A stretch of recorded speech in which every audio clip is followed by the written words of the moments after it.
ये बताया गया था अष्टादश श्लोक में कि ब्रह्म की जो शक्ति, आवरण शक्ति, वह ब्रह्म और जो सर्ग सृष्टि दोनों में जो भेद है उस भेद को आवृत करके ढक करके रहती है।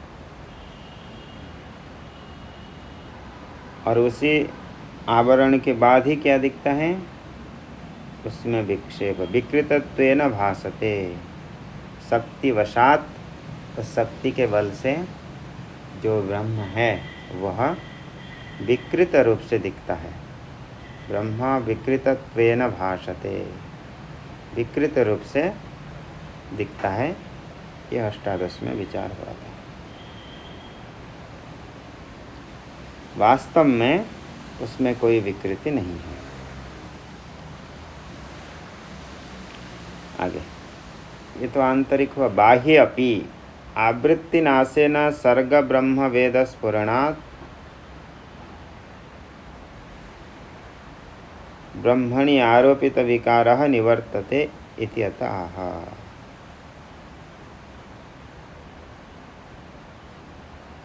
यहाँ भी जो वेद दिया है, यहाँ पर भेद होता तो अच्छा लगता, सही होता। बाह्य अपि आवृत्ति नाशेन सर्ग ब्रह्म भेद स्फुरणात् ब्रह्मणि आरोपित विकारः निवर्तते।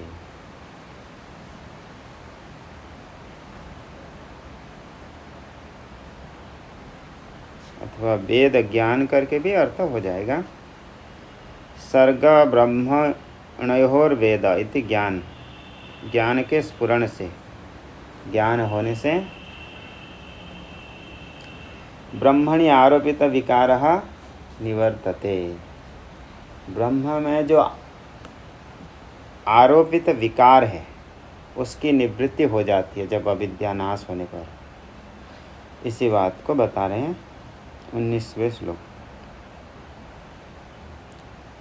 अत्राप्यावृत्तिनाशेन विभाति ब्रह्म सर्गयोः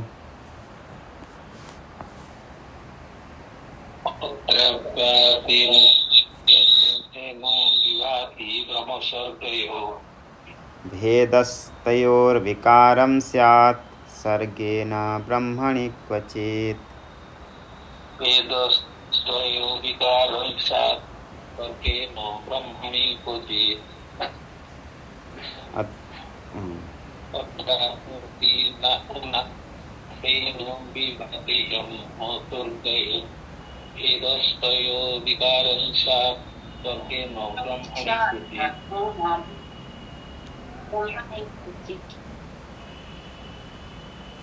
अत्रापि आवृत्ति नाशेन, अत्रापि और ब्रह्म और जो सर्ग में, अत्रापि बाह्य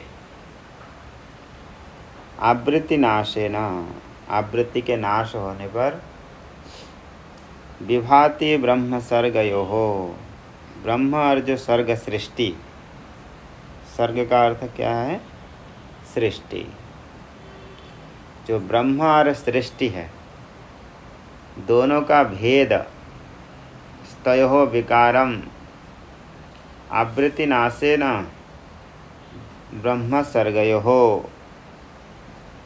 भेद विभाति, दोनों का भेद का ज्ञान हो जाता है। क्योंकि अविद्या अज्ञान के कारण दोनों का भेद स्पष्ट नहीं होता है। जैसे रज्जु और सर्प के भेद का पता नहीं चलता है आवरण होने पर, वहाँ पर वही रज्जु में ही क्या दिखता है, सर्प दिखता है। परंतु जब दोनों का ज्ञान, अज्ञान नष्ट हो जाता है, वहाँ पे रज्जु का अज्ञान नष्ट होने से पता चल जाता है कि ये सर्प नहीं है, रज्जु है। यानी सर्प अलग होता है, ये रज्जु है, और जो सर्प था वो कल्पित है, इसमें दिख रहा था, ऐसा ज्ञान होता है। अत्रापि आवृत्ति नाशेन विभाति ब्रह्म सर्गयोः। इसी प्रकार ब्रह्म और जो सर्ग है, दोनों का भेद भी आवृत्ति के नाश होने पर, आवृत्ति यानी अज्ञान, आवरण अज्ञान के नाश होने पर दोनों में भेद पता चल जाता है। इसलिए तयोः विकारम स्यात् सर्गे, जब आपको पता चल जाएगा कि ब्रह्म और ये सर्ग दोनों अलग हैं, तो आपको विकार का भी बोध हो जाएगा कि ये विकार किस में है। विकार स्यात् सर्गे न ब्रह्मणि क्वचित, कदाचित क्वचित कोई भी विकार जो है कभी भी ब्रह्म में था ही नहीं कि है ही नहीं। तो जितने भी विकार दिखता है वो किस में है? सर्ग में, सृष्टि में ये सभी विकार है। इसके टीका में अत्रापि मतलब बहिर्देश में, जैसे यथा अंतः तथा बाह्य अपि, जैसे आंतरिक भेद ज्ञान हो जाता है, अविद्या तादात्म्य अध्यास का नाश हो जाने पर, जैसे अहंकार के साथ तादात्म्य होने से अहम इत्यादि व्यवहार करते हुए स्थूल पर्यंत तक व्यवहार करके जाता है। परंतु जब ज्ञान होता है, वो अज्ञान, जिस अज्ञान के कारण ये तादात्म्य अध्यास हुआ है, उसके ज्ञान से दोनों का क्या हो जाता है? भेद सिद्ध हो जाता है कि अहंकार तो जड़ पदार्थ वृत्ति रूप है और इसको जानने वाला साक्षी हूँ, इसी प्रकार का बोध हो जाता है। जैसे आंतरिक में, ऐसे बाह्य अपनी सारा प्रपंच जो भी दिख रहा है सद्रूप परमात्मा ही है, और परमात्मा में ही ये सारा प्रपंच दिख रहा है। परंतु ब्रह्म को ढक करके प्रपंच अधिक दिखता है, और ये प्रपंच में अनेक विकार दिखता है। तो कोई सोचेगा यदि ब्रह्म ही है तो ब्रह्म में ही विकार हो गया, तो बोले नहीं, ये सारे विकार तो प्रपंच में है, ब्रह्म में नहीं है, वो दिखता है, इतना ही मात्र है। इसको बताएंगे। तथा बाह्य अपि, ऐसे बाह्य पदार्थ में भी जितने विकार दिख रहा है वो सब सृष्टि का अंश है, ब्रह्म का नहीं।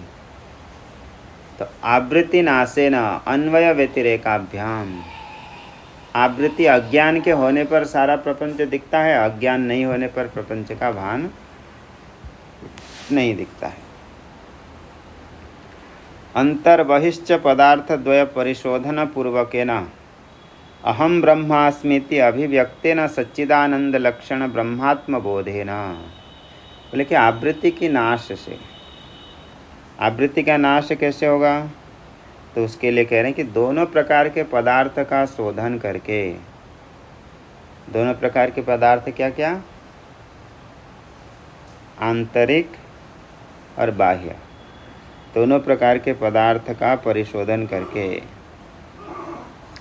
अहम ब्रह्मास्मि इति अभिव्यक्तेन, उसे वृत्ति में अभिव्यक्त जो चैतन्य पदार्थ देगा, परिशोधन करने के बाद अहम अस्मि इति ब्रह्माकार जो वृत्ति, उसी वृत्ति में जो अभिव्यक्त चैतन्य, अभिव्यक्तेन सच्चिदानंद लक्षण ब्रह्मात्म बोधेन, सच्चिदानंद जो बोध आत्मस्वरूप ज्ञानेन बोधेन उक्त लक्षणायाम आवरण शक्तो वासनाया सह विनष्टायाम, उक्त लक्षण जो ब्रह्म बोध के द्वारा, ब्रह्मास्मृति ज्ञान के द्वारा जब आवरण शक्ति का विनाश हो जाता है,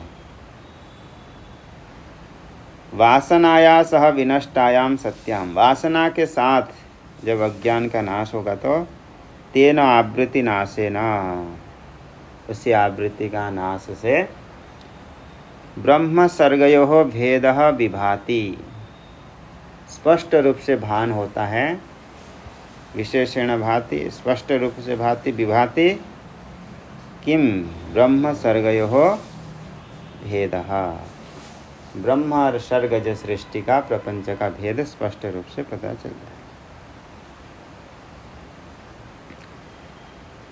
तो देखिए तो क्या दो पदार्थ अलग अलग हैं, ब्रह्म और सृष्टि? वास्तव में तो अलग नहीं हैं, परंतु विचार करते समय अभी दोनों का भेद अभी सिद्ध कर रहे हैं। आगे बता देंगे विवर्त है, तो इस प्रश्न का भी संशय निवारण हो जाएगा। इब भेद जो वही डाउट है, भेद कैसे रहा जी, ब्रह्म और जगत के बीच, यही डाउट है। हाँ, वही संशय होगा मन में। तो आगे स्पष्ट रूप से तो नहीं, एक अभी तक तो नहीं कहे, लेकिन अभी उससे सिद्ध हो जाएगा कि अगला जैसे 20वें श्लोक है, वहाँ पर भी अस्ति भाति प्रियम रूपम, ये ब्रह्म का ही स्वरूप होगा। और बाकी जो पदार्थ दिख भी रहा है वो विवर्त रूप से जो दिख रहा है वही वस्तु को यहाँ भेद रूप से कह रहे हैं। तो वास्तविक भेद नहीं है, परंतु आप बैठे किसके लिए हैं? अभी ये ग्रंथ का नाम क्या है? दृक् दृश्य विवेक। विवेक का अर्थ क्या होता है? एक दृश्य का विज्ञान वस्तु है। हाँ, नित्य वस्तु प्रभेद। नित्य नित्य वस्तु, वो नित्य को अनित्य, उनका भी तो बीच में जो प्रभेद है वो विवेक। हाँ देखो, उसका तो ये लक्षण है, लेकिन वास्तव एक ब्रह्म। हाँ देखो, वास्तव में विवेक का अर्थ क्या होता है? ऐसे तो वो तो अपने वेदांत के अनुसार एक उसका एक परिभाषा बताए हैं विवेक का, लेकिन सामान्यतः पूछ रहे हैं अभी लोक में, बोले तुम्हारे पास कुछ विवेक नहीं है? पृथक करना।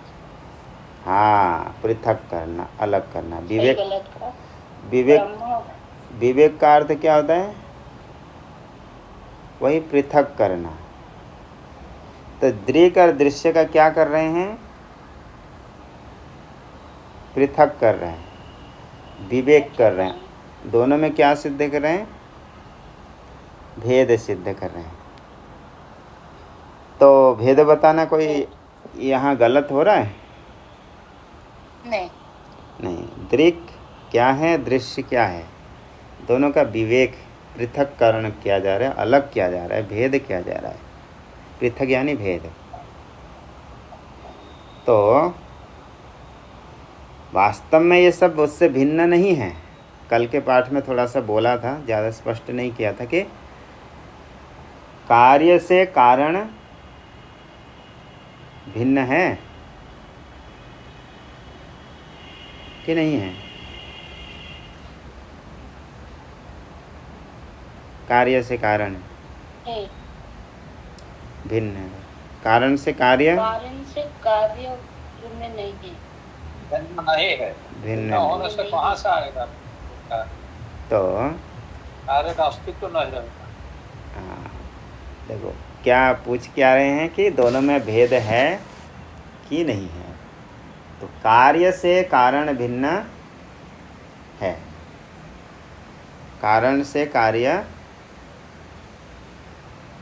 क्या है? कारण से कार्य देखो भिन्न नहीं है। कार्य से कारण भिन्न है कि नहीं?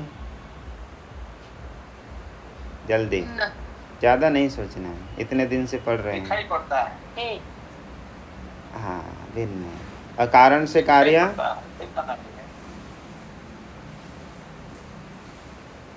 भिन्न है, भिन्न नहीं है। कारण कार्य से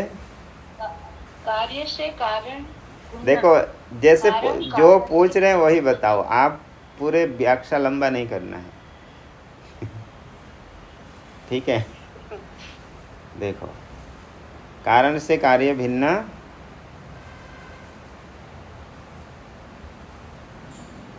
एक ही शब्द में बोल सकते हैं। नहीं है। हाँ, ऐसे बोल सकते हैं। देखिए, कारण से कार्य भिन्न नहीं है। ठीक है? कारण से कार्य भिन्न नहीं है। भिन्न है। अभी तो नहीं है बोल रहे थे। कारण से कार्य।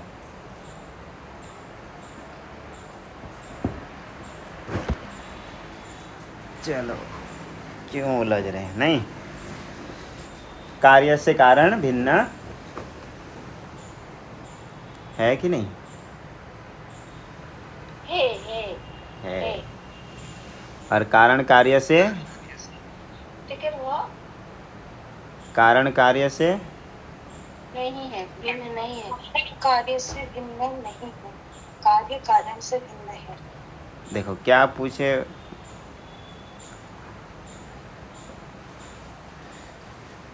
चलो ज़्यादा नहीं करेंगे। इसलिए कारण से कार्य भिन्न नहीं होने से वास्तव में भेद तो नहीं है। ठीक है, कारण से कार्य भिन्न नहीं है, इसलिए वास्तव में दोनों में भेद है नहीं है। जो भी दिख रहा है वो क्या है? विवर्त है। तद अनन्यत्वम आरंभण शब्दादिभ्यः ब्रह्मसूत्र आता है। तद अनन्यत्वम, तद यानी कारण, कारण से अनन्य है। अनन्य यानी अनन्य क्या? हाँ, अन्य मतलब भिन्न। अलग नहीं। हाँ, अनन्य यानी अभिन्न। तद अनन्यत्वम, तद यानी कारण से अनन्य है।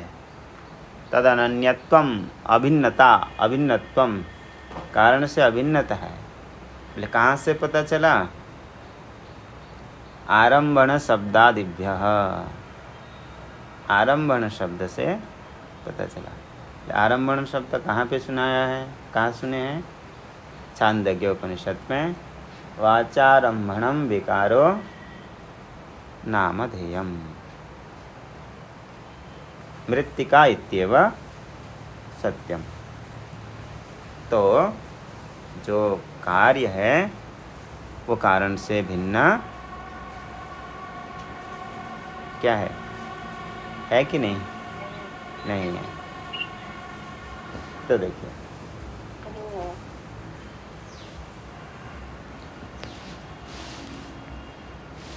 आगे, तो वास्तव में भेद नहीं है, लेकिन अभी आप समाधि बताएंगे आपको। देखो इसका और एक सरल से समाधान ये है कि अभी आपको समाधि सिखाएंगे, तो समाधि सिखाने के लिए दोनों का भेद जरूरी है। तो इसलिए भेद बताने में कोई आपत्ति है नहीं, क्योंकि आगे जा कर के आपको समाधि बताएंगे कि समाधि क्या है। सविकल्प निर्विकल्प का समाधि है।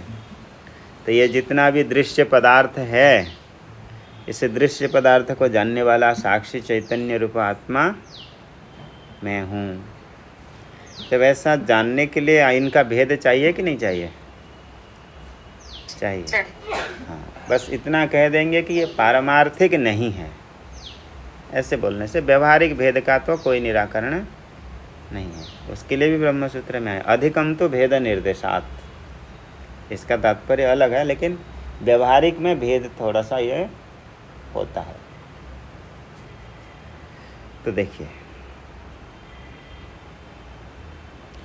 ब्रह्म सर्गयो भेद विभाति, ब्रह्म और सर्ग का भेद प्रतिभात होता है, ज्ञात होता है। बोले कैसे? घटपटयो इव भेदः सम्यक प्रकाशते। जैसे घट और पट आप सामान्य तो जानते हैं, लोक में ऐसे लगता है कि घटपट एक है, नहीं, जैसे स्पष्ट रूप से भेद होता है, इसी प्रकार दोनों में भेद है। किसमें? नहीं, ये दाष्टान्तिक में। घटपट तो दृष्टांत जी, ब्रह्म और जगत में।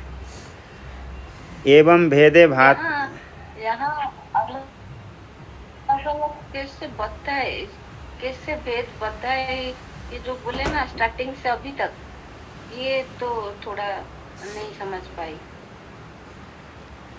तो क्या स्टार्टिंग से बताएं फिर?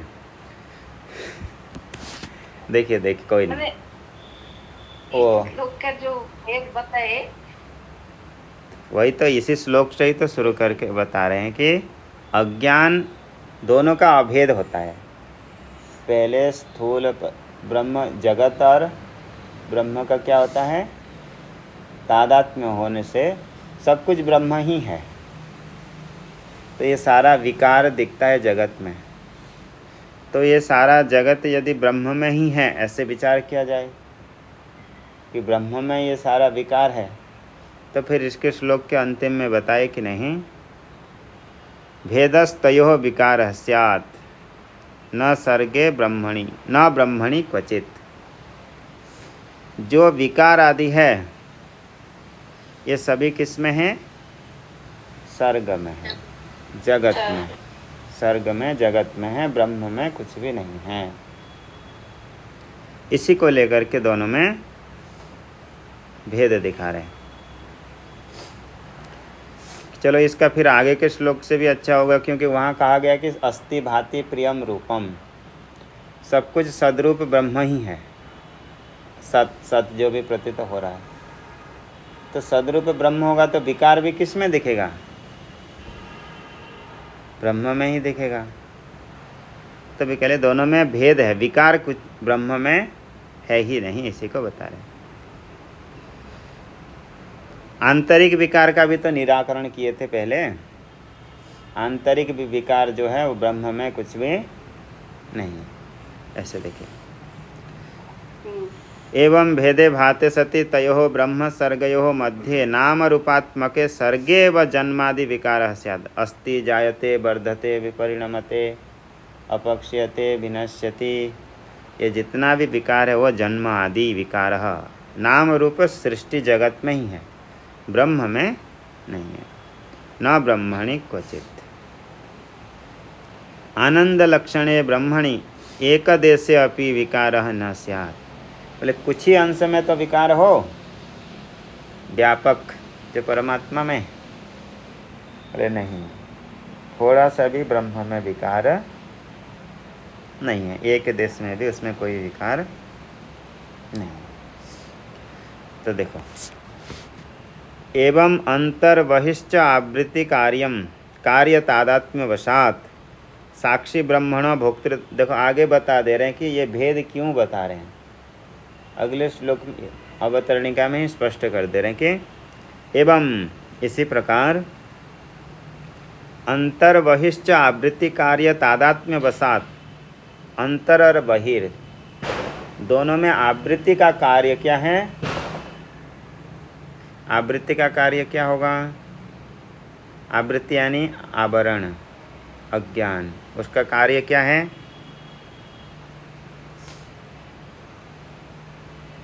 क्या हो सकता है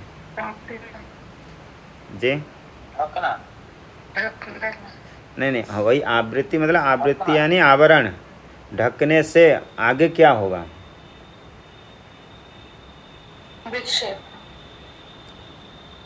विक्षेप तो होगा, हाँ, अभेद होगा, तादात्म्य वशात। जैसे वस्तु ढक जाने से क्या हो जाएगा, तादात्म्य हो जाएगा। अर्थात अहंकार और साक्षी जैसे हैं, दोनों का तादात्म्य बताए थे। क्या नाम था इसका,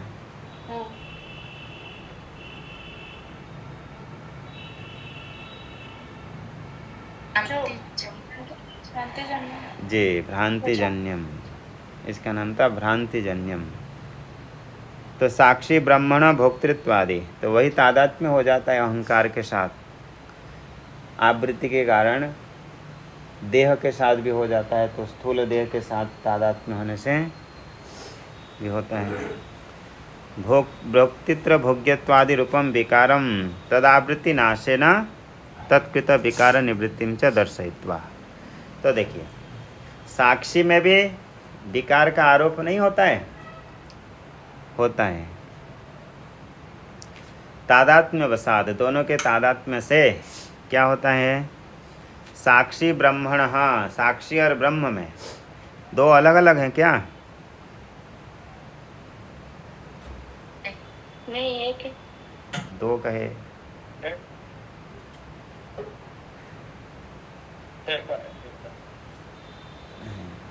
ऐसे है कि साक्षी जो है आंतरिक चैतन्य जो रूप को लेकर के, जो कि अपने आप को भोगता, जैसे सुख दुख का अनुभव करता है साक्षी, उसी को लेकर के हम व्यवहार करते हैं कि जैसे मैं सुखी हूँ, मैं दुखी हूँ, मैं उदास हूँ, मैं परेशान हूँ, कि मैं आनंद में हूँ। ऐसा जो व्यवहार करते हैं इसके साक्षी कौन व्यवहार चैतन्य करने व्यवहार करने वाले चैतन्य कौन है? साक्षी। साक्षी चैतन्य साक्षी को लेकर के व्यवहार करता है, वही अहंकार आदि के साथ तादात्म्य करके। अब ब्रह्म का तादात्म्य होकर के क्या दिखता है? भोग्य रूप से प्रपंच, ये सारा प्रपंच भी ब्रह्म का तादात्म्य होकर के। अभी साक्षी ब्रह्मण भोक्तृभोग्यत्वादि, इसलिए देखो क्रम से दिया है। साक्षी ब्रह्म, साक्षी में भोक्तृत्व का, ब्रह्म जो चेतन सर्वव्यापक सारा प्रपंच में ही क्या दिखता है? भोग्य। सारा प्रपंच भोग्य नहीं लगता है? भोग्य है। तो वो भोग्य कौन है? किसका विकार, किसका स्वरूप है? वो ब्रह्म में ही दिखता है। अज्ञान आवृत्ति के कारण ये सारा प्रपंच भोग्य रूप दिखता कहाँ पे है? ब्रह्म में ही। तो साक्षी ब्रह्मण भोक्तृत्व भोग्यत्वादि रूप विकारम तद आवृत्ति नाशेना, लेकिन जब उसका आवृत्ति अज्ञान नाश हो जाने पर तत्कृत विकार निवृत्तिम च दर्शयित्वा, ब्रह्म में भी कोई विकृति नहीं है कि साक्षी में भी कोई विकृति नहीं है, यह दिखा करके पूर्व श्लोक में। अभी इदानीम, इदानीम यानी वर्तमान में ब्रह्मण सर्वात्मकत्व प्रदर्शन द्वारेण, ब्रह्म को सर्वात्मक दिखा रहे हैं। ब्रह्मण षष्ठी विभक्ति, ब्रह्म क्या है? सर्वात्मक, ठीक है। ब्रह्मण, तो ब्रह्म क्या है? सर्वात्मक। तो ब्रह्म में क्या आएगा? सर्वात्मकता, सर्वात्मकत्वम। देखिए, तो ब्रह्मण सर्वात्मकत्व दिया है, ब्रह्म में सर्वात्मकता आएगी। इसी बात को प्रदर्शन द्वारेण, उसको प्रदर्शन करते हुए आगे के श्लोक के द्वारा, 20 श्लोक, 20वें जो श्लोक के द्वारा ब्रह्म में सर्वात्मकता को दिखाते हुए क्या बता रहे हैं? त्वम पदार्थम अपि अर्थात विवेचयन, त्वम पदार्थ का भी विवेचन हो जाएगा। अर्थतः, स्पष्टतः तो विचार नहीं होगा। अविवेचयन मुखतः, स्पष्ट रूप से किसका विवेचन हो जाएगा? तत्पदार्थम विविनक्ति, यानी विवेक कर रहे हैं। समझ में आया क्या बताए? अगले श्लोक के द्वारा कि पहले बताए आवृत्ति अविद्या अज्ञान के नाश से जो साक्षी और ब्रह्म में दिखने वाले भोक्तृत्व भोग्यत्व आदि विकार का निराकरण करके अभी वर्तमान में क्या दिखाएंगे? कि जो ब्रह्म है, परमात्मा है, वह सर्वात्मक है। उसमें क्या आएंगे? सर्वात्मकता, सर्वात्मकत्वम। उसको प्रदर्शन करते हुए किसको दिखा रहे हैं? तत्पदार्थ का विवेक। तत्पदार्थ कौन है? ब्रह्म। तत्पदार्थ, ऐसे तो ईश्वर। उसको विवेक करते हुए त्वम पदार्थ का भी विवेचन हो जाएगा। दोनों का ही विवेचन इसमें हो जाए। ये तो बहुत प्रसिद्ध है। अस्ति भाति प्रियं रूपम नाम चेत्यंस पंचकम। अस्ति भाति प्रियं रूपं नाम चित्तं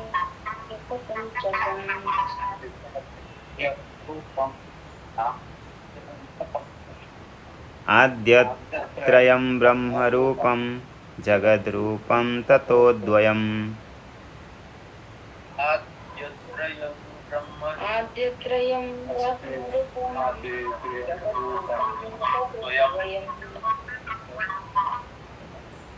अस्ति भाति प्रियं रूपं अस्ति भाति प्रियं ततोद्वयम् आद्यत्रयं ब्रह्मरूपं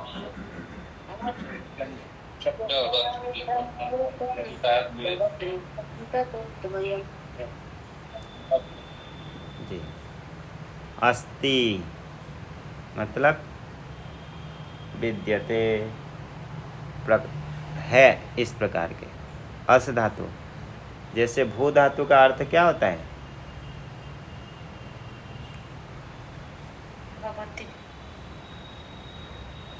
भू धातु का रूप है वो। भू धातु का अर्थ क्या है? होता जी, है, होना। है, होना, इसको क्या कहते हैं? ये भू धातु का अर्थ है ये। तो भवनम, होना, वही अर्थ है अस धातु का भी। दोनों पर समान अर्थक है। अस्ति यानी होना, है, इस प्रकार का जो होता है व्यवहार। अस्ति, आगे भाति, भाति यानी प्रकाशते, प्रकाशित होता है। प्रकाशित होना मतलब चमकना है, ऐसा है क्या? नहीं, बस होना, प्रकाशन होना मतलब यही है। जैसे आप स्वयं को अनुभव होता है कि मैं हूँ, तो आपका ये जो होना, आपको जो अनुभव होता है, यही प्रकाश है। ये नहीं कि आप बल्ब जैसे जलेंगे ऐसे ऐसे नहीं। भाति यानी प्रकाशन होना, होना, ये ज्ञान रूप जो प्रकाश, ये ज्ञान रूप प्रकाश है। लाइट जैसा प्रकाश है नहीं, ये ज्ञान रूप प्रकाश है। जैसे आपने घट को जाना तो घट क्या हो गया? प्रकाशित हो गया, तो प्रकाश हो गया। इसी प्रकार ये भाति अर्थ है। आगे प्रियम, प्रिय व्यवहार भी होता है कि ये मेरा प्रिय है, ये घट जो है प्रिय, क्योंकि इससे सौंदर्य है। जी, अहम ज्योति रूप को निराकार रूप को बोलता है, ज्योति रूप, अहम ज्योति रूप को। हाँ तो ये भाति ज्योति एक ही जिनसे अलग। जी, लेकिन वो ऐसे कहा जाता है उसका सादृश्य को लेकर के, नहीं तो फिर आप लोग तो ब्रह्मसूत्र में सुने ना, अनुकृतेश तस्य च सूत्र आया था। देखो वैसे उदाहरण तो वहाँ दिया है। क्या है मुंडकोपनिषद में? न तत्र सूर्यो भाति न चंद्र तारकम न चंद्र तारकम नेमा विद्युतो हो, ऐसे करके कुतोयम अग्नि तो तस्य भाषा सर्वमिदं विभाति। तो बोलोगे वहाँ की सारा ऐसा प्रकाश दे रहा है, सूर्य को बोलते हैं कि प्रकाश है, जैसे आप वही ज्योतिर कह रहे हैं, तो वही तो संशय वहाँ आया है कि न तत्र सूर्यो भाति न चंद्र तारकम न विद्युतः न कुतोयम अग्नि, ऐसे आया है। तो वो संशय होगा कि वे सूर्य भी तो लौकिक प्रकाश है, चंद्र भी लौकिक प्रकाश है, तारा भी लौकिक प्रकाश है, विद्युत अग्नि। फिर आगे आया तस्य भाषा सर्वमिदं विभाति, उसी के प्रकाश से ये सभी लोग प्रकाशित होते हैं। तो आपकी बुद्धि में क्या आएगी? बोले ये जैसा प्रकाश है वो भी इससे कोई बड़ा प्रकाश होगा जिससे ये सभी प्रकाशित होते हैं। ये आना मन में स्वाभाविक है। तो उसको लेके फिर वहाँ बताए कि नहीं, वहाँ इस प्रकार के प्रकाश नहीं है ज्योति का, ज्ञान रूप प्रकाश को लेना वहाँ पे कहा गया। वो तो सभी पदार्थ जड़ वस्तु हैं, तो जड़ वस्तु हैं तो सूर्य के प्रकाश आदि, इसलिए वो ऐसे बाह्य ज्योति स्वरूप है। ये आत्मा जो है ऐसा चमकीला पदार्थ नहीं है, ज्ञान रूप पदार्थ है। बस वो प्रकाश को लेकर के, ये प्रकाश की थोड़ी सामंजस्य है, समानता है, इसलिए उदाहरण में देते हैं। लेकिन वास्तव में कोई आत्मा ऐसा द्रव्य है जो प्रकाशित होगा? नहीं। ठीक है, स्पष्ट हुआ? आगे ऐसा भी मन में भी और एक भी विचार आ सकता है, जैसे कि आप ध्यान करते हैं, बैठते हैं, चिंतन करते हैं, तो ऐसे सोचते हैं कभी ज्योति दर्शन हुआ, ऐसे लोग कहते हैं ना कि ज्योति दर्शन हुआ था मेरे को, ऐसे कहते हैं। तो कुछ लोग बोलते हैं वही आत्मा है, कहते हैं कि वही आत्मा है जो ज्योति दर्शन हो गया। ऐसा कुछ नहीं है। हाँ, ज्योति दर्शन होना ये है आपके साधना की उन्नति का वो सूचक है कि आप एकाग्र होकर के बैठ रहे हैं, आगे बढ़ रहे हैं, उसका वो आपको एकाग्र होने से झलक से दिखता है। ये नहीं है कि वो कोई ज्योति प्रकाश रूप चैतन्य आत्मा नहीं है। ऐसे श्वेताश्वर उपनिषद आदि में ज्योति को लेकर के भी वहाँ बताए हैं कि वो सूचक होते हैं। कि इसी प्रकार से कोई आत्मा ऐसा कोई ज्योति पदार्थ इसी प्रकार के ज्योति नहीं है जैसे लोक में दिखते हैं। क्योंकि टीवी में भी देखें आप, सीरियल में, क्या दिखता होगा? जी, तो सच में दिखता होगा? दिखेगा कैसे? यदि वो दिखेगा तो कर्म होगा। नहीं, ज्योति बोल रहे हैं, ज्योति क्यों नहीं दिखेगा? वो तो आपके, वो तो आप क्यों नहीं दिखेगा? वो तो आपके चिंतन के ऊपर है। आप प्रकाश जब एकाग्र होकर के चिंतन करते हैं तो देखिए, उसमें कोई असंभव नहीं है, वो तो आपके चिंतन के ऊपर है। चिंतन करते हैं तो आगे दिखता है। आगे अस्ति भाति प्रियम रूपम नाम चेति अंश पंचकम। तो अस्ति भाति प्रियम, प्रिय यानी ये मेरा अनुकूल है, प्रिय है। तो नाम चेति अंश पंचकम, रूपम, रूपम नाम, चैति अंश पंचकम। एक है रूप और एक है नाम। कुल मिलाकर के कितने अंश हुए? 5 अंश पंचकम।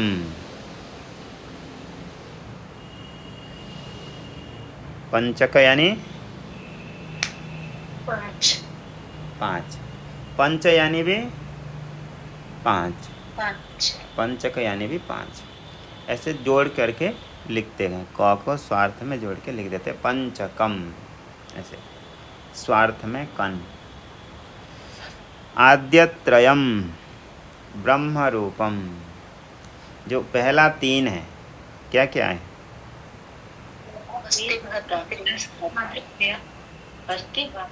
जी, अस्ति भाति प्रियम। आद्यत्रयम 3, ब्रह्म रूपम, ब्रह्मणः स्वरूपम। जो आद्य त्रय है ब्रह्म रूपम, वो ब्रह्म का स्वरूप है। जगद रूपम ततोद्वयम, ततः, ततः यानी तस्मात्, उनसे, उन 3 से अलग कौन, कितने हैं? 2। कौन है?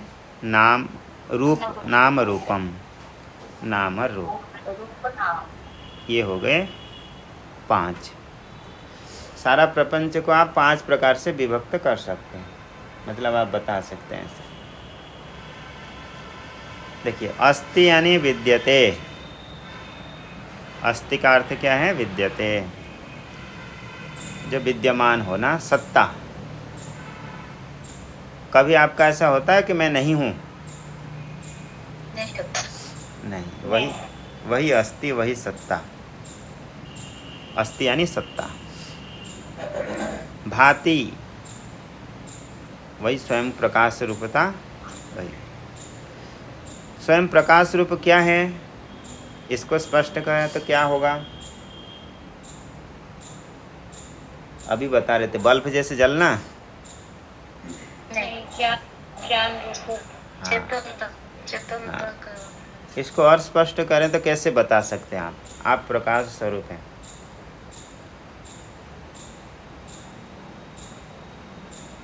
हम जानते हैं, हम जानते हैं, हाँ जी, ऐसे से ऐसे फिल्म में सदा जानते हैं कि आप दूसरे को प्रकाश करते हैं। जैसे इंद्रियां हैं, मन है, प्राण है, ये सब की अस्तित्व किसको लेकर के है? आत्मा को लेकर। हाँ, आपको स्वयं को लेकर के आपके अस्तित्व है।